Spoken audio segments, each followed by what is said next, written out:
આયા તો કે વડીલો બેઠા છે, કદાચ વધારે આનંદ થઈ જાય, હું કદાચ આનંદમાં મારે બોલવામાં આવે એવા થાય તો માફ કરજો, પણ બહેનો દીકરીઓની માતાઓની હાજરી છે અને એમાંય હવે ગણતરીની કલાકો બાકી રહી. હું તો એમ કહું એક દી બાકી ન કહેવાય, કલાકો બાકી કહેવાય, ગણતરીની કલાકો.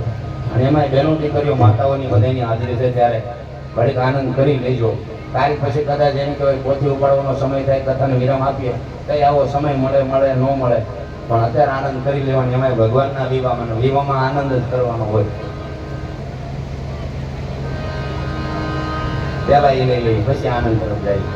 અહીં બધાનો આગ્રહ છે કે હજાર આચડે એકાદ લાલભાઈ ગીત રજૂ કરજો ત્યારે.